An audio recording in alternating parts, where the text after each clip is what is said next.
Hello! Possibly you remember that some time ago I reviewed a Vectrex, an old video game system. Look, here's one now, the same one. If you don't remember that video, you might want to click here and watch it now, or this one will make no sense. This thing's going to work well if this is ever released on DVD, isn't it? Anyway, more to the point, I said at the end of it that I had sent off to France for a sort of multi-cart for the Vectrex, which had lots of different games on it. And indeed it did arrive, and then I forgot about it for ages. But anyway, let's look at it now. It's called the Vectrom. There it is, in its cheaply made box. And on the back, it lists all 32 games that this multi-cassette plays. Except it's not a cassette, as I think by definition a cassette is something with tape in it. Anyway, that's not the point. Various games on here, like Armour Attack, Berserk, and other things we saw before. Also various new ones. Also a lot of bad spellings. For instance, Fortress of Narzod. Get back to that in a second. I shall show you why. Here's the cartridge itself. 32 games. Hideously cheap sticker, but hey, it does the job. Now to select the games, you have to arrange these dip switches into a certain order. That's a bit fiddly, but a lot more fiddly than it needs to be for the simple reason that the positions given on the back are wrong. This did not help me get this thing up and running, as you can probably imagine. At first I sort of tried doing what was written on here, strangely enough. Then I thought, oh, maybe they've shown them upside down or something, so I tried turning it upside down. No, that didn't work. Eventually, I managed to suss it out, and what happens is, they've managed to print all the dip switches in the wrong order. They're in the reverse order. So, for instance, if you wanted Berserk there, which is 4 up and 2 down, according to the device, in reality, you would have to do 4 up and 2 down starting from right to left. Yeah, no, good, isn't it? So it would effectively then be like that. And there we are. That would then let you play Berserk, but I wouldn't recommend it because it's not very good, as we saw last time.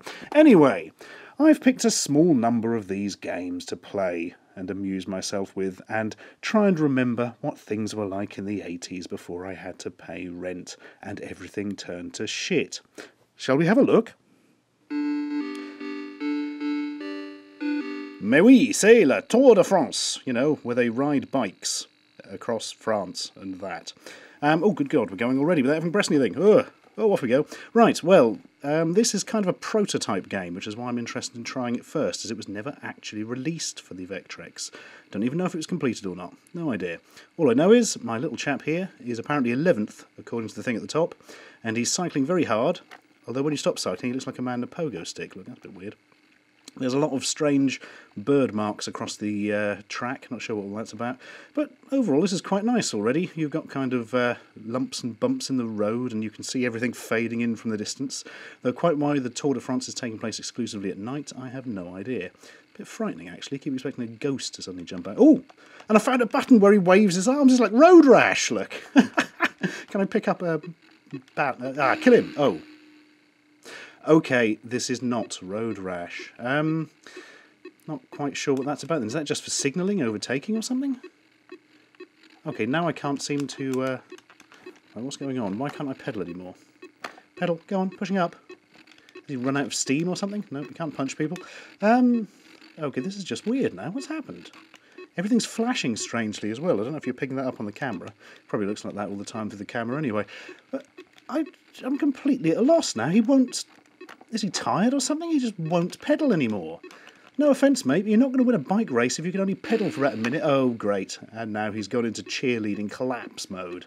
That's the end of that then. Okay, well, at least he seems to be doing something like pedalling. And I've now found the pause button. Yeah, I can't really work out the controls for this one.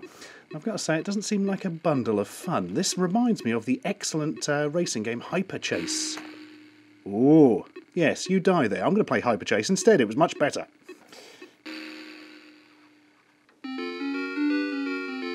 Plinky plonky plinky plonky plink. It's Hyperchase. I hope this is as good as I remember. Right, it's a car racing game. Here we go. Oh, button to accelerate on this pushing up rubbish. Oh, how do you change up a gear? Like that, I think. Oh, now we're talking. Now we're talking more. And now I've touched something and exploded.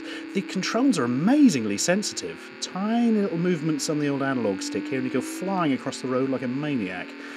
Right, despite this being a sports car, it apparently only has 4 gears. Not quite sure what all that's about. And yes, this isn't quite as impressive as I remember. I suppose we were more easily pleased in 1983. I suppose we would have been, they'd only just invented electricity and fire. But no, this is alright. This is certainly a lot more fun than the Tour de France game. It's a bit more visceral and immediate in that you've got to fly around to dodge things. Graphics aren't as good though. You'll notice there's none of the nice gradiated fading in on the background and sides. And also there's no up and down. I was going to say there's no up and down in the track, but really there's no anything in the track particularly. It doesn't even actually bend left and right. It just kind of pretends by moving the lines. Oh, the tunnel. I remember this. It's a tunnel that you go through. Who are we chasing? Why is it Hyper? I wonder if there are answers to these questions. I think I'll just make up my own. It's Hyper because it's Thursday and we're chasing a man with a wooden arm. There we are. Oh, crikey. Slightest touch on the old stick and you do go flying. And this game probably wasn't designed to be played through the viewfinder of a camcorder. Anyway, it's all gone a bit dark and weird now. Oh no, here's more trees. I think we must be flying through Lapland, given the amount of Christmas trees we're going past. Okay, getting annoyed now. It's quite difficult. Especially when you just touch the side of the road and your car explodes, which surely must be a problem. Don't people address these safety concerns?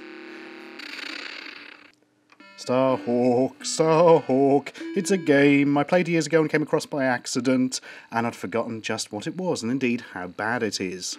And it starts automatically, and look, we're flying above a trench. And there's some weird, vaguely TIE fightery things flying past that it's almost impossible to shoot. Bang, shoot them. Yeah, you got the X-Wing thing. And you may have noticed there's not a whole lot going on here. We're sort of flying above a trench, not even through the trench, which would be more exciting. There's lots of boo, boo, boo noises constantly. Oh, there we are, I've got a handle on it now, look. And that's it. These ships just come across at pre-programmed angles. You shoot them, they explode, and do you know what happens if you don't shoot them? Absolutely nothing apart from your cursor floating upwards. Yep, you can't be killed. Basically, it's all down to that timer at the top. Shoot enough ships, you get more time to shoot more ships. There, see? It goes dilililin, and the tedium of the game is prolonged. This is one of the worst games I've ever known to be released for any sort of cartridge-based system. There's almost nothing to it at all. It's like some sort of weird tech demo where the tech isn't very interesting or impressive. What is the point?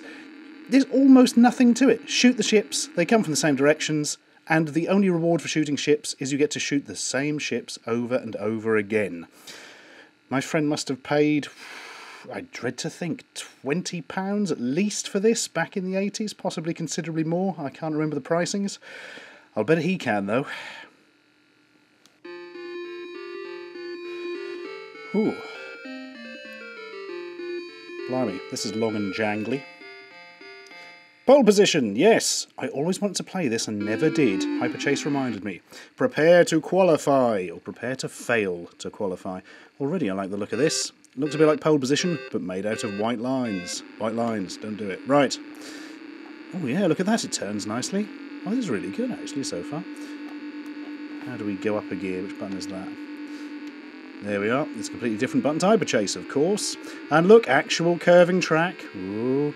Other cars that basically look like just crates. Yeah, that's not good, actually, is it? It looks like we're stuck in one of those crappy FPS levels full of crates, except for some reason they're flying across a road. Whoa! Now that's an explosion. I haven't quite worked out this gear system yet. Maybe they've mapped one gear to one button. Let's try that. Nope, it just seems there's just a 1 and 2 gear. Fair enough. Actually, I suppose this is fast enough, since the slightest touch of any crate causes massive explosions. Yeah, really, this is very, very similar to Hyperchase so far, just it looks a bit different, and you've not got quite the super sensitive controls as you did on that one. Yum-da-dum. So, better go past those crates. What about those crates, eh? Hey, look, more crates. Oh. That's what you get for bad-mouthing the crates.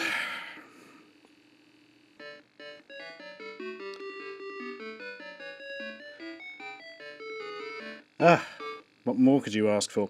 It's the football game. Another one I'm playing to satisfy my retro curiosity, as I never saw it at the time. And already there's a weird, horrible static noise, whilst some giant robots and some ghosts of giant glowing robots appear on what I presume is the pitch. Right, it's soccer then, or football as we call it in this manner. Go! Oh my goodness, they look crippled. What's going on here? Oh, they've thrown up to him. It's the world's slowest robots, and the world's most unconvincing forced perspective. Look at the goalkeeper, he's on roller skates. Go on, hoof it in. No, not happened. He's padded it out straight to me. That was very kind of him. And let's try again. Nope. And what will he do this time? Kick it out straight to me again. He's not a very good goalie, is he? He is a broken robot. Oh, crying out loud, I'm bored of this already. Why do the players move so slowly? Kick it in the goal. Yay! Funky. Well, that worked because I managed to catch the goalie when he was on the wrong part of his sliding thing. I thought the other team gets the ball when you score. Oh well. I'm going to run towards my own goal for no reason whatsoever other than to test the controls. Okay, this is immensely dull so far. How do I... Oh, this is just how you kick the ball. How can you pass? What? How do you change which player you're controlling? One of them has a dot over its head, and that's the one you're messing about with. Go on, get it. Catch the ball. Get. Yay!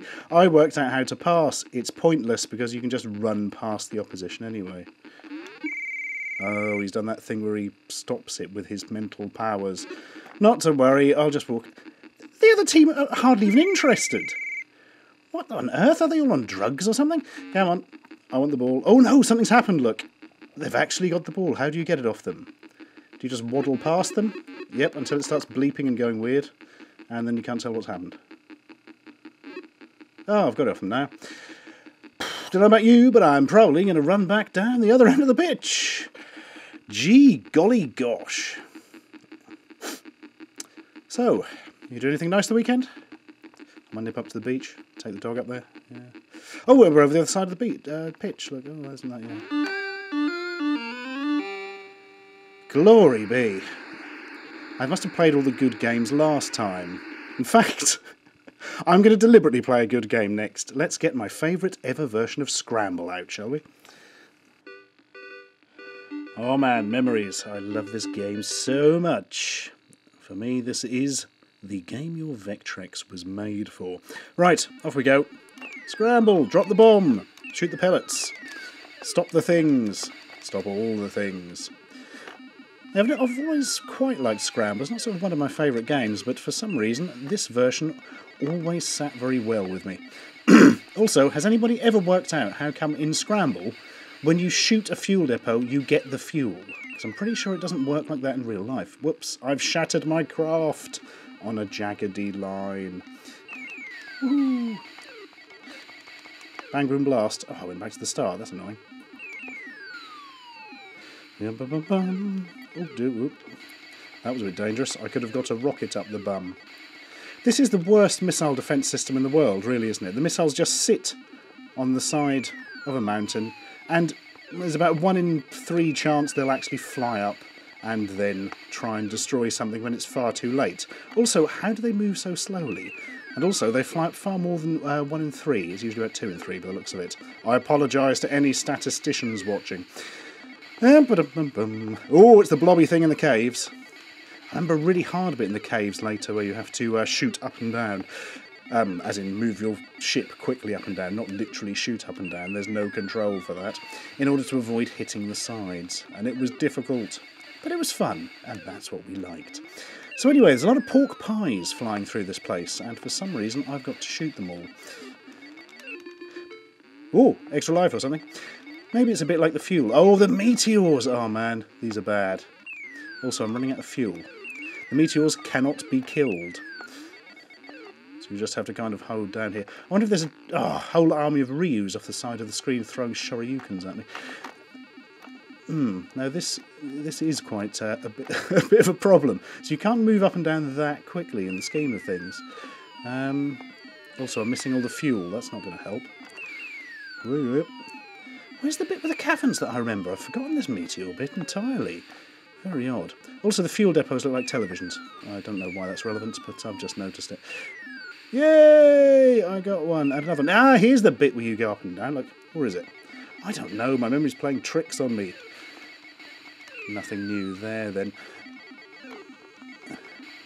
Now, this is more sensible. Look, they're actually hiding their missiles in little crevices, so it's harder to destroy them. Why didn't they do that earlier on, eh? Good thing this ship never runs out of peas to shoot at things, isn't it? Anyway, I could play this all night, and I probably will. But I suppose I'd better have a go at another different game in order to show you. I know. Clean sweep. Clean sweep. Oh, that doesn't really fit. If I remember, this was the Pac-Man game, and it was chronically bad. But I'm not at all sure. It may be something else entirely. Let's have a look. It's the Pac-Man game. Now, you play a sort of... Oh, dear. Okay, rather than the ghost, there's one giant creepy claw. I don't remember that. You play some kind of vacuum cleaner hoovering up whatever these blobs are. And eventually, yeah, here we go. You get too damn fat and have to go and empty the bag in the thing in the middle, if I remember. And this game's already hard enough as it is, thank you very much. Oh no, oh dear. The joystick doesn't go down left very well. There we are. That's emptied the blobs, and away we go. And now we've got 3 claws. Tremendous. Yeah, thanks for that joyous music as I get killed. That really makes me feel better. What do these things in the corner do? I don't quite remember. Oh, you come out! Ah, it's the power pill, look. Eat whatever I am, swine. Yay, a super hoover or something. This is actually much better than I remember. I seem to recall we really hated this at the time. But it works quite well, I think. It's smooth, it makes sense, it adds a slightly different tack on the whole Pac-Man genre. And more importantly, it's got lots of very annoying noises, which do seem to have been stolen directly from Pac-Man. It also looks like when you've gone in the corner, you can suck up as many dots as you want without the Hoover's bag getting full. Oh, it's full now. Blimey. And there's like a million claw things. Can I nip over to a corner in time? Probably not. That's when I go around here. Okay, that's not looking too good. Oh, yeah, no, it's all right. One of the claws went the wrong way. Ha! You fool claw! So if I swallow up a couple more of these, get the last few dots, I can actually see what the next level's like, which I don't think we ever did back in the 80s. What's happening? Why can't I empty it? Oh. You can't empty it while you're super. Something to remember if you are a superhero and you own a vacuum cleaner. Oh, here we are. This is all very similar. Oh, bored now. Never mind. It's a lot better than I remember, and that's something. I seem to remember got this weird memory that the plot for this game involves this is supposed to be a bank vault, and for some reason you have an automatic vacuum cleaner that's sucking up something. Stray coins? I don't know. The thing's dead now. Let's let it rest in peace. So there you have it. There's a few old Vectrex games for your enjoyment. There is actually a newer, better version of this cartridge apparently, which not only has more stuff on it, but actually has a menu that you select from at the start, which would obviously be a lot better than fiddling about with dip switches. But I don't have one of those. I'll tell you what I do have, though. This old Incredible Hulk figure. Look, look. It looks like he's bending the bit of steel pipe, look. Sorry.